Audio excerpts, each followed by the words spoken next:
जय हिंद दोस्तों, आप लोग कैसे हैं। मुझे आशा ना बल्कि पूरा विश्वास है कि आप लोग स्वस्थ होंगे और मस्त होंगे और अपनी पढ़ाई में भी पूरी मन लगाकर एकदम पढ़ रहे होंगे। तो आज के इस क्लास में हम आप लोगों को 10 मिनट शो में मोस्ट वेलकम करता हूं।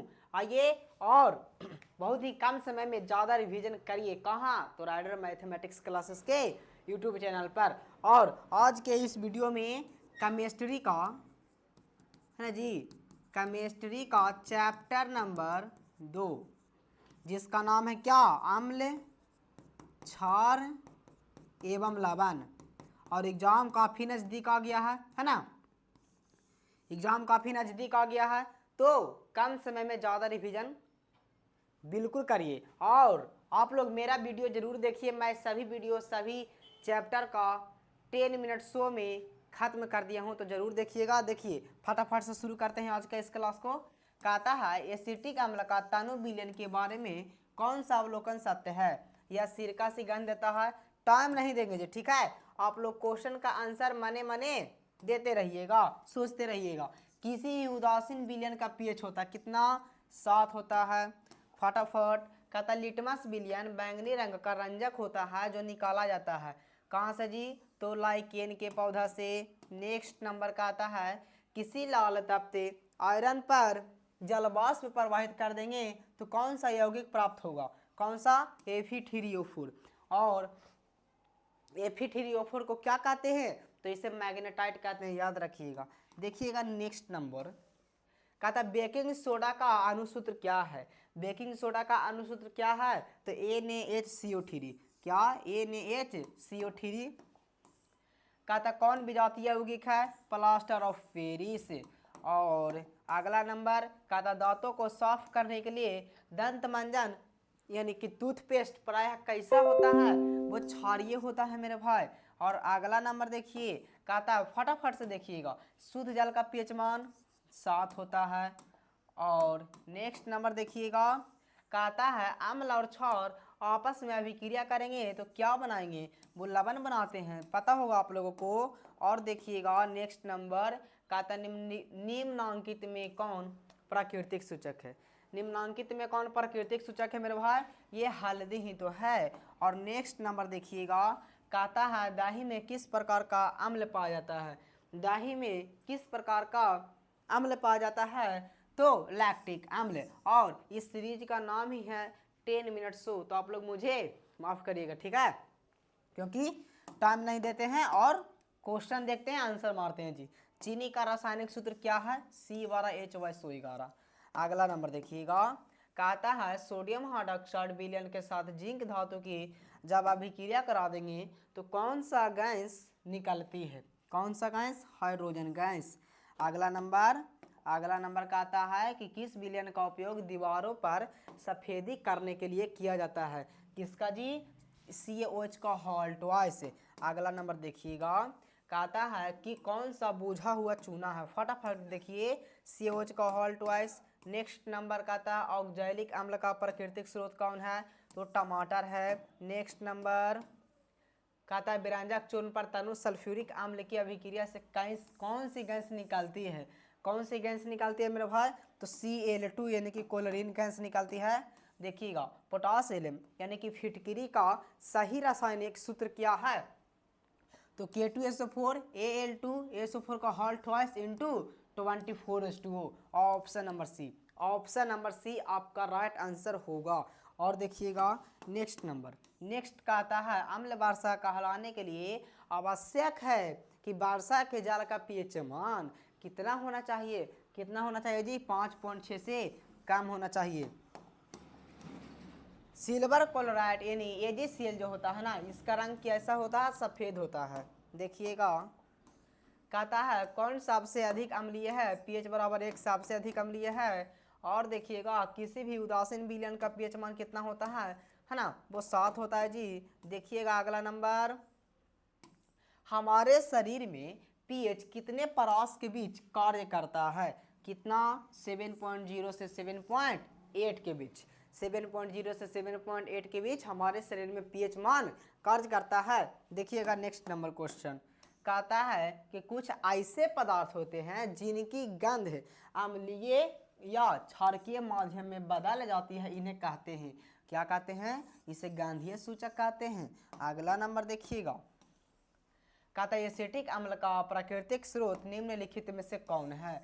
कौन है जी, तो सिरका है। देखिएगा फटाफट से, कहता है चींटी के डंक और नीडल के डंक में कौन सा अम्ल पाया जाता है, ये मेथेनोइक अम्ल पाया जाता है। कौन सा अम्ल पाया जाता है, तो मेथेनोइक अम्ल पाया जाता है। और देखिएगा, कहता दांतों का क्षय कब प्रारंभ होता है। दांतों का क्षय मतलब खराब होना कब शुरू हो जाता है, तो जब मुंह का पीएच मान 5.5 से कम हो जाता है। ठीक है, देखिए ओके। कहता है जल की अस्थायी कठोरता को हटाने के लिए किसका उपयोग किया जाता है। किसका उपयोग किया जाता है जी, तो विरंजक चूर्ण, सॉरी मेरे भाई, क्या होगा, धोने का सोडा है ना। इसका सूत्र होता है Na2CO3, ये इसका सूत्र होता है। देखिएगा नेक्स्ट नंबर क्वेश्चन, कहता है एसिटिक अम्ल का तनु विलयन के बारे में कौन सा अवलोकन सत्य है। रिपीट क्वेश्चन, देखिए कहता है कि निम्नलिखित क्षारकों में कौन प्रबल क्षारक है। कौन है जी, NaOH। कौन है, तो NaOH। फटाफट से देखिए है ना, टाइम बहुत कम दीजिए जी। कहता है कि निम्नलिखित में से कौन गंधीय सूचक नहीं है। ये भी है, ये भी है, लेकिन ये नहीं है। Option number B is the right answer. और देखिएगा, कहता दांतों को साफ करने के लिए दंत मंजन प्राय होता है। रिपीट क्वेश्चन, देखिएगा फटाफट से, एसिटिक अम्ल का IUPAC नाम है। एसिटिक अम्ल का IUPAC नाम क्या है जी, तो इसका नाम है एथेनोइक अम्ल।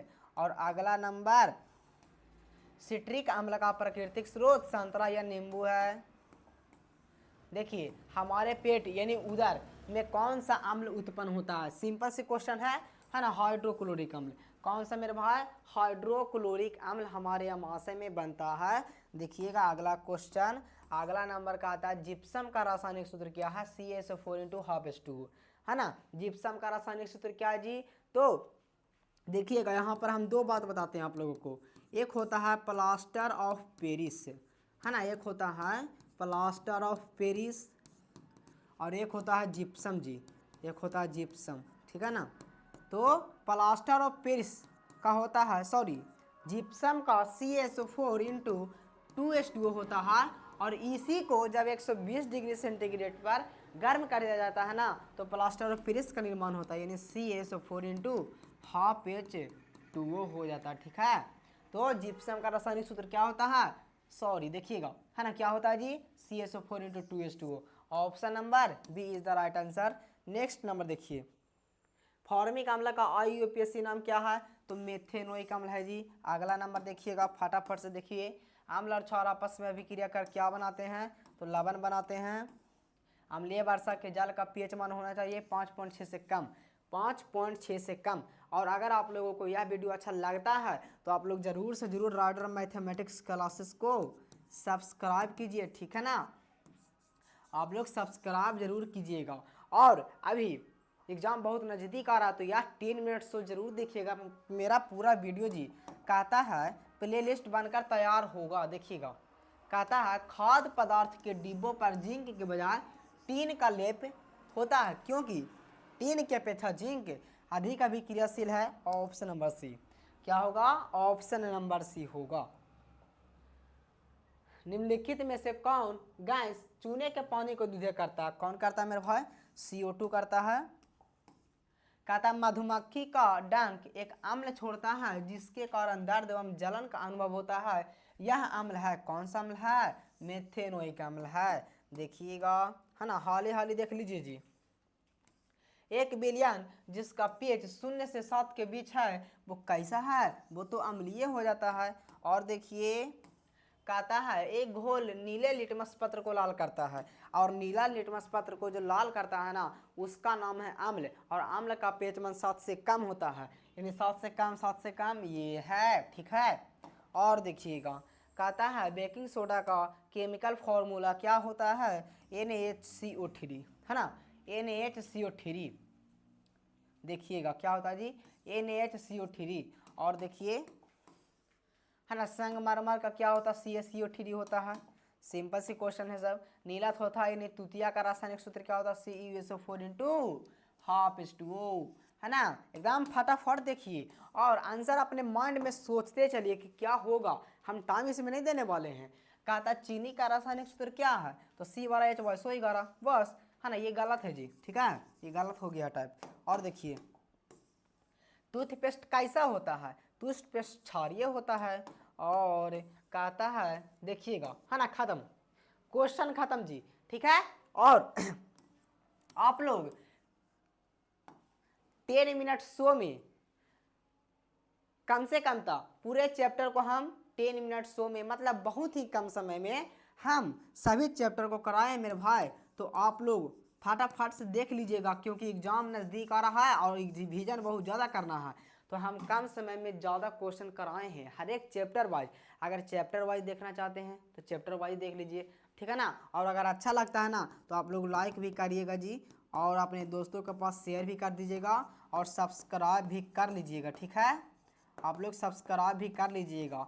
और 10 मिनट शो का प्लेलिस्ट जल्द ही बनेगा और आप लोगों के पास उपस्थित हो जाएगा। Bye bye, take care.